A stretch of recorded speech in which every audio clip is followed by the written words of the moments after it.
allí en el desierto estás.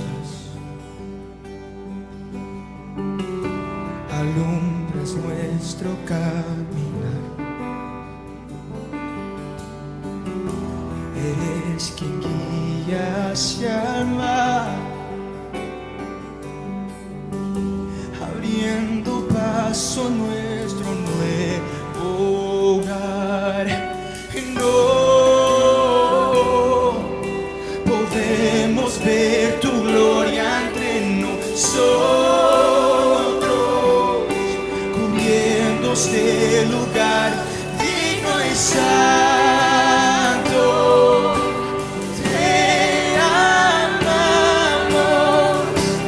tuyo es el poder, Rey de gloria,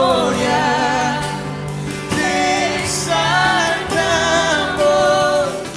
Bendiciones, de nuevo aquí estamos, agradecidos al Señor la oportunidad que nos da de dirigirnos a toda la audiencia, en la esperanza de que sea de bendición la charla, la reflexión de la palabra que siempre tenemos, y agradecidos al Señor por la oportunidad que nos da de poder hacerlo. Como siempre, los anuncios de la iglesia son los regulares, no hay ningún asunto especial. Esto en los próximos días, simple y llanamente lo de siempre. El lunes instituto, martes los jóvenes, miércoles los gales y mi persona, los jueves, esto pues de igual manera intercesión presencial y también por Zoom.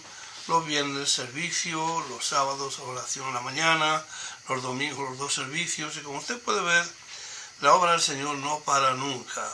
En esto no estamos contando las actividades internas que tenemos cada día, y siempre tratando de mantener y de hacer que progrese la obra de Dios en todo sentido.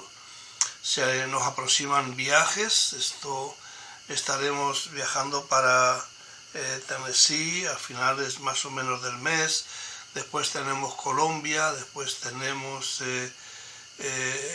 Perú, después tenemos Colombia de nuevo otra vez, y esto no para tampoco.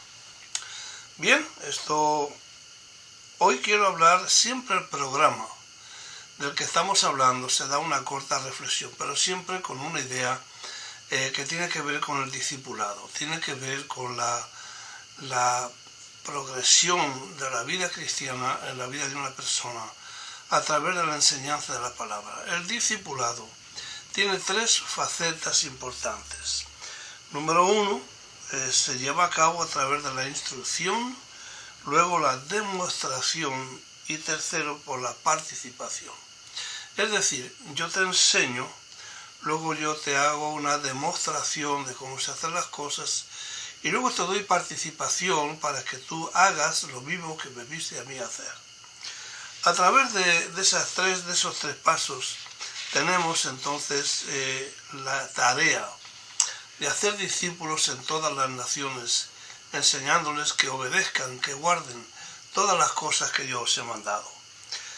Lo curioso es que cuando Jesús escoge a los 12, los famosos 12 discípulos, se pasa toda la noche orando y escoge un grupo de personas que son totalmente disparejas, personas que no calificarían en cualquier punto de empresa que hubiera que hacer, sobre todo tratándose de una empresa nueva, tratándose de una empresa donde va a compartir un mensaje totalmente novedoso, a toda lengua, a todo pueblo, a toda nación. Es decir, estamos hablando de un mensaje necesario a todo el mundo, no importando la cultura, el idioma, la raza, la lengua que se utilice. Luego estamos hablando de un mensaje destinado a revolucionar el mundo entero. Y es un mensaje que produce no solamente salvación y vida eterna, sino que produce una transformación y un cambio en la vida de todo el que lo recibe. Para poder llevar a cabo eso, Jesús escoge un grupo pequeño de personas que van a estar con él en primer lugar y van a ser instruidas y entrenadas sobre 3 años y medio aproximadamente, y luego se van a encargar, después que él muere, resucita, asciende, se van a encargar de la participación de todo este mensaje. De manera entonces que cuando miramos esto, vamos a mirar qué es lo que vio Jesús a la hora de escoger a los discípulos. No los escogió en un trasfondo teológico, no escogió ninguno de ellos que tenía alguna base de escuelas rabínicas, que tenía una base de fariseísmo, de saduceísmo, de cualquier otra secta popular en aquellos días. Simplemente eran personas comunes, personas corrientes, gente que gente que la podíamos haber escogido tú y yo también. Y escoge una variedad de ellos. Por ejemplo, son disparejos, no tenían las condiciones necesarias. Pedro, por ejemplo, era inconsistente, era voluble, era imprudente, era un bocazas, era hablador, hablaba más de la cuenta, hacía promesas que ni él sabía que no podía cumplir. Luego, no califica para una empresa tan tremenda, tan extraordinaria. Los famosos 2 hermanos, los hijos del trueno, eran personas que ponían los intereses personales antes que los intereses de la empresa. Estos son los que usaron incluso a una madre para que hiciera, qué sé yo, un poquito de soborno, para que tratara de que se sentaran uno a la derecha, al otro a la izquierda, cosas de estas así. No califica. Cuando hablamos de Andrés, Andrés era una persona carente completamente de liderazgo. ¿Cómo escoges a una persona que no tiene liderazgo alguno? Felipe era una persona demasiado insegura. No paraba de hacer preguntas, muchas preguntas. Señor, dime, Señor, llévanos al Padre, Señor aquí, Señor allá. Una persona insegura que no sabe, que no tiene seguridad en cuanto al mensaje que va a proclamar, tampoco es apta para poder escogerlo. Simón, el celote, bueno, era violento. El tipo no se llevaba bien con la gente. Tú no vas a escoger a una persona que tiene que relacionarse con individuos de toda raza y pueblo y lengua y nación y cosas así, a un individuo que no se lleva bien. Era el hombre tenía su carácter. De hecho, pertenecía a una ganguita y era violento. Tú no lo vas a escoger. Leví se vende al mejor postor. Era jefe de publicanos, o sea, miraba la conveniencia de las cosas y cuando veía algo que le podía convenir más, pues dejaba una cosa y se iba con otra. Era anormal que un judío trabajara para el Imperio de Roma recolectando impuestos de su misma gente. Era la conveniencia. Juan era muy joven para una empresa. Era muy joven, o sea, ¿qué le voy a decir? No tiene experiencia ninguna. ¿Cómo vas a escoger una persona así? Judas, el Iscariote, era aparentemente el que mejor pudiera calificar para llevar a cabo la empresa. El único que más o menos pudiera edificar. Ahora, ante esa variada colección de personajes, Dios comienza entonces un proceso de instrucción. La palabra discípulo se traduce por macetes en el idioma griego y quiere decir un aprendiz. Alguien que aprende algo para aplicarlo a su vida. No es un aprendizaje de pura información, no es un aprendizaje, como diría yo, teórico, es un aprendizaje experimental. La palabra conocimiento en la Biblia siempre conlleva la idea de un conocimiento experimental. Aquí no se trata de sentarse, tener información sobre un tema o sobre algo y luego determinar si ese tema que he aprendido es práctico, lo puedo aplicar a mi vida, es un asunto que es práctico a la hora de enfrentar las situaciones. Bueno, esto simple y llanamente un aprendiz. No tiene, por lo tanto, un tono de grandeza, no tiene un tono de, como diría yo, de, qué sé yo, de resaltar sobre algo. Es un aprendiz. Alguien que está aprendiendo de otro, en este caso del maestro, y que está aprendiendo lecciones básicas que luego las va a tener que no solamente aplicar en su vida, sino que va a tener que instruirlas o enseñarlas también a otras personas. Por lo tanto, nadie puede enseñar lo que no tiene. Para poder enseñar lo que uno tiene que experimentar, vivir las lecciones aprendidas y aplicarlas a la propia vida de una persona. Un discípulo es el único que puede estar capacitado para hacer discípulos.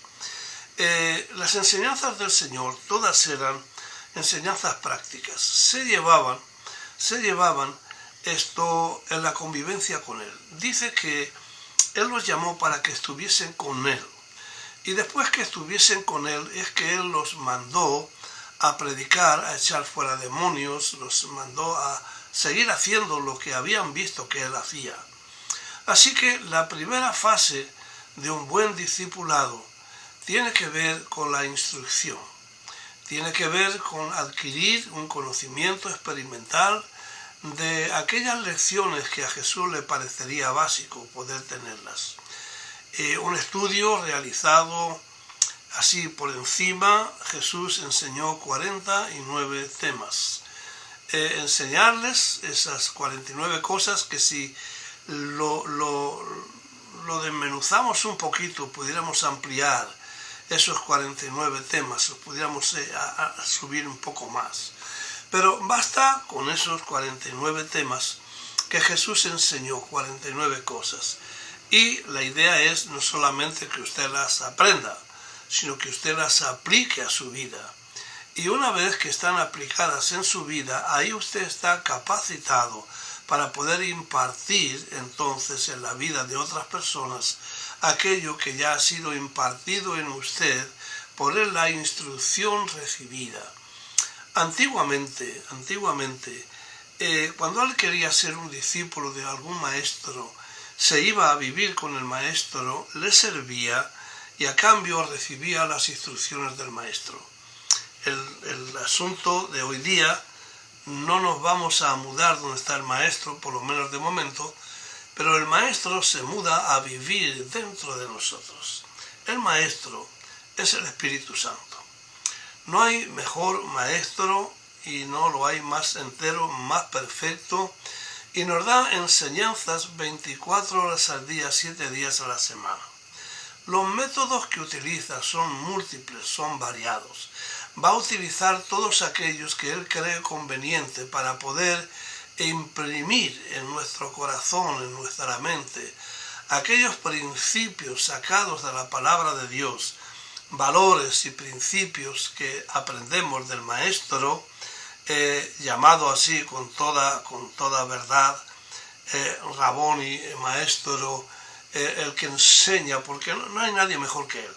Y él se fue, pero envió al Espíritu de Dios. Y una vez que envía al Espíritu de Dios, Él viene a morar en nosotros. Si no fuera por Él, aquí nadie entendería la Biblia, nadie entendería ni papa. Y tenemos el ejemplo con los 12 discípulos que estuvieron con el Maestro, que no entendieron la mayoría de las cosas hasta que no vino sobre ellos el Espíritu Santo. De hecho, Jesús les mandó y les dijo: quedaos en Jerusalén, no hagáis nada hasta que no seáis investidos de poder desde lo alto. Y cuando esto sucede, vemos un cambio radical en la vida de ellos. Y vemos personas que escondidas, apartadas por miedo a los romanos, por miedo a los judíos, por miedo de lo que pudieran hacerle, pensando: el maestro ha muerto, fue crucificado, nosotros lo vimos, lo metieron en una sepultura, nosotros somos testigos de eso. ¿Qué vamos a hacer ahora? Se les olvidaba que Jesús ya les había dicho que él iba a pasar por todo eso, pero que al tercer día iba a resucitar de entre los muertos.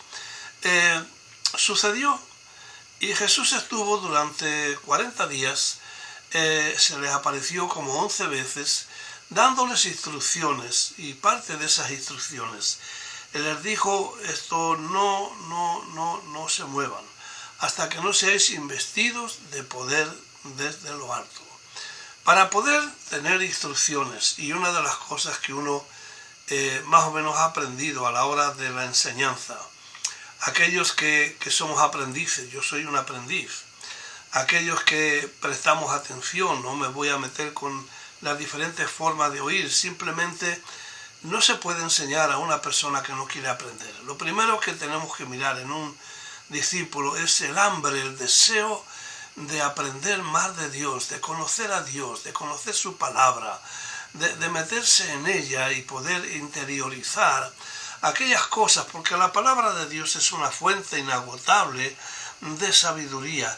Eso no se repite. El único libro del mundo que uno lo lee todos los días y no se cansa de leerlo y siempre se encuentra agua fresca, pan fresco, siempre encuentras cosas nuevas allí que son reveladas por el mismo Espíritu que inspiró esto a las personas, a los lectores, para poder clarificarnos la intención original de Dios a la hora de instruirnos a nosotros. La instrucción, por lo tanto, es el primer paso que debemos de tener. Somos aprendices de por vida.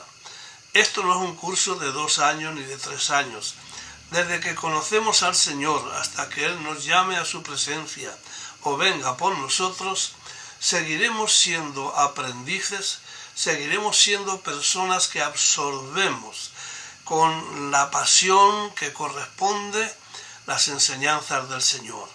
Cuando más se conoce a Dios, dice la palabra, y esta es la vida eterna, que te conozcan a ti, el único Dios verdadero, y a Jesucristo a quien tú has enviado. Luego, crecer en el conocimiento de Dios es el mensaje a través de las epístolas y los evangelios para todo ser humano. Solo Dios puede conocer lo profundo de Dios. Por eso es que la Biblia es un libro que es espiritual. Y solamente si acomodamos lo espiritual con lo espiritual, es que podemos entonces ir aprendiendo, poder ir conociendo. Dice la Biblia que nosotros tenemos la mente de Cristo. Luego hay que usarla. Y cuando hacemos un estudio de la mente de Cristo, nada que ver con la nuestra. Simplemente tenemos que utilizarla, tenemos que usarla, porque tenemos la capacidad dada por el Señor de crecer. Y dice el mismo Jesús que el alumno nunca va a ser mayor que el maestro y el siervo nunca será mayor que su Señor, pero que podemos aumentar constantemente. Así que la instrucción es un proceso de por vida. No son 3 meses, 3 años, no, hay cursos, todo eso está muy bien. Pero el aprendizaje no se termina cuando usted se gradúa y tiene un título colgado en la pared, no. Somos estudiantes de la palabra, somos aprendices de la palabra de Dios por la gracia de Dios y por la enseñanza que el Espíritu de Dios nos da a cada uno de nosotros. Nadie puede decir que ha llegado a saberlo todo. Nadie puede decir yo tengo la verdad, voy a buscarme otra Biblia porque esta ya me la sé. No, eso no va a suceder. Jesús, que entendía esto, se dedica entonces a instruir en vivencia personal, en el compartir el cada día. Jesús era una lección constante, 24 horas al día. Aprovechaba todas las situaciones, todas las circunstancias, para traer lecciones significativas en la vida de sus discípulos. Tenía un poder de observación increíble. Era un personaje que se las inventaba al momento. No hay maestro igual que él. Bueno, podemos decir lo mismo del Espíritu Santo. Él va a utilizar, vive en nosotros y va a estar constantemente instruyéndonos, amonestándonos, corrigiéndonos, probándonos para ver si hemos aprendido algo o no, continuamente. De manera que esto no tiene la graduación es cuando te mueras o el Señor venga por ti. Todavía yo no me he graduado y espero que me tarde quizás un poquito más de tiempo para la hora de graduarme. Pero Jesús no se quedó solamente con la instrucción. A la instrucción le añadió demostración. Enséñanos a orar. Queremos saber cómo se echan fuera los demonios. Bueno, llegó un punto en la vida de los discípulos donde Jesús los envió de 2 en 2. Y les dice, vayan. Esto no andan de casa en casa. En la casa donde estén, coman lo que os den. Y si esa casa os recibe, vuestra paz sea sobre ellos. Si no, salgan de allí y sacúdanse el polvo de los pies.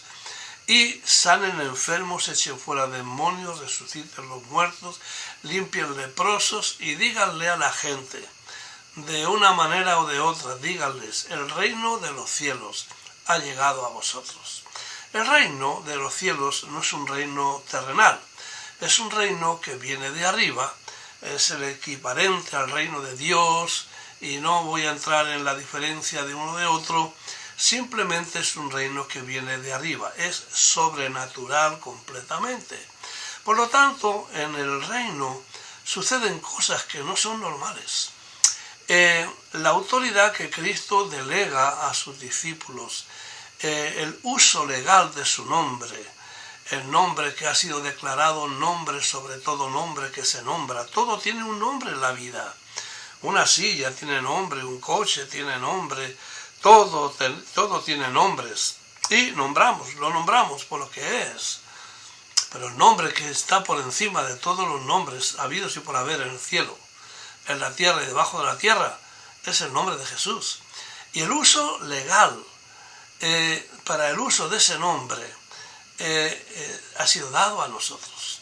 De manera entonces que cuando hablamos de demostración, el reino no es teoría, el reino no solamente trae información, trae vivencia y trae manifestación o demostración del poder que el reino y la autoridad que el reino conlleva. Por eso en la vida cristiana es normal que veamos milagros, es normal que veamos la libertad que trae la palabra de Dios en la vida del creyente, es normal que veamos cosas sobrenaturales, una provisión sobrenatural, una protección sobrenatural, experiencias que no pueden ser entendidas por el ser humano si no las entendemos espiritualmente, entendiendo que Dios actúa, que Dios interviene en los asuntos de los hombres y lo hace porque Él es bueno, porque le ha placido hacerlo así, bendecirnos, dejarnos saber que Cristo vive, que Él murió pero resucitó y fue ascendido, está sentado a la diestra del Padre y se le entregó todo poder y toda autoridad. Por lo tanto, cuando usamos su nombre, cuando anunciamos este evangelio, dice la Biblia que Dios respaldaba la palabra con señales y prodigios. Todo esto es a través de la fe, a todo el que cree. Por eso dice Pablo que el evangelio es poder de Dios para salvación a todo aquel que cree, al judío primeramente y después al griego. Toda persona, sin importar el origen, la raza, el color, la lengua, toda persona que cree en el evangelio, las señales se van a manifestar. Son parte normal, no es un evento de esto extraordinario, no. Es lo común, es lo normal. Y cuando nos ponemos a ver el hecho de despertarnos en la mañana y damos gracias a Dios por un nuevo día de vida. No sabemos lo que el día nos puede acontecer, simplemente sabemos que ese día lo hizo el Señor y que ese día Dios lo ha preparado y que el pensamiento de Dios es un pensamiento de bien y no de mal. Que pueden pasarnos cosas que no nos gustan en ese día, cosas que no esperábamos, pero siempre podemos tener la seguridad de que Dios tiene el control de todas las situaciones y de todas las cosas. Yo no tengo el control, usted tampoco, Dios tiene el control. Yo y usted estamos a cargo de, pero el control de lo tiene el Señor exclusivamente. Por lo tanto, en la demostración, nosotros debemos de entender que las señales, los milagros, los prodigios, oraciones contestadas, cosas que hemos puesto delante de Dios, cosas que suceden, en ver al enemigo atacar con todo lo que tiene y ver a Dios actuar y cancelar completamente la obra del enemigo. Podemos verlo todos los días, podemos verlo y podemos ver la iglesia. La iglesia no ha podido ser cancelada, el diablo no la puede matar, no tiene el poder de matar la iglesia tiene una vida y una vida increíblemente extraordinaria, la vida de Jesús está en la iglesia y entonces esto ha podido permanecer, aguanta guerras, pandemias, persecuciones, calumnias, de todo lo que le quieran echar y se ríe de todo eso. La historia lo comprueba y la vivencia todavía de la iglesia existente a través del mundo, a través de los siglos, en condiciones precarias, en condiciones infrahumanas, la iglesia del Señor sigue permaneciendo constantemente. La demostración es parte integrante, pero Jesús no se conformó con eso. No solamente demostró en ellos que los demonios no son en realidad un match, no son así tan terribles como ellos quieren hacerse pasar. No, fueron derrotados, fueron vencidos, no aguantan el poder del nombre, no aguantan, simplemente no aguantan. Es una raza totalmente derrotada, caída. Y lo único que pueden hacer es engañar al creyente y aprovecharse de ese engaño para llevarlo por caminos que no agradan a Dios. Pero aquellos que hemos recibido la luz del Evangelio, no somos tan fáciles de engañar. Hemos conocido la verdad y la verdad nos hace libres. Así que entonces lo que el Señor hace es que nos da la participación de esto. Nos hace colaboradores de Él. No nos deja a un lado. Él lo podía hacer mejor. Yo digo, los ángeles pudieran predicar si cabe mejor que nosotros. No. Nos deja a nosotros la tarea de la evangelización. Nos deja la tarea de hacer discípulos en todas las naciones.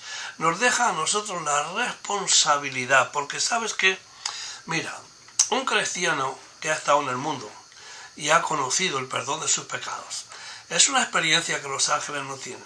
Entonces yo le puedo decir al pecador, oye, yo conozco a alguien que me libró de los vicios, que me hizo libre, que rompió cadenas, que me ha cambiado como un calcetín al revés. O sea, no lo sé explicar porque no entiendo cómo lo hizo, pero de que lo hizo. Hoy ya no hago lo que hacía antes. Hoy hago totalmente cosas diferentes.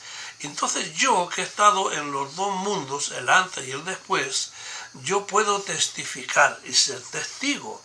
Que eso es lo que Jesús les dijo: me seréis testigos en Jerusalén, Judea, Samaria y hasta los confines de la tierra. Es decir, a referir en primera mano las experiencias de lo que Jesús ha hecho en nuestra vida. Eso todo lo podemos hacer, de hecho debemos de hacerlo, y dejarle conocer a la gente que hay una alternativa de vida para todo aquel que cree, para todo aquel que quiere aceptar o recibir esta bendita palabra del Señor.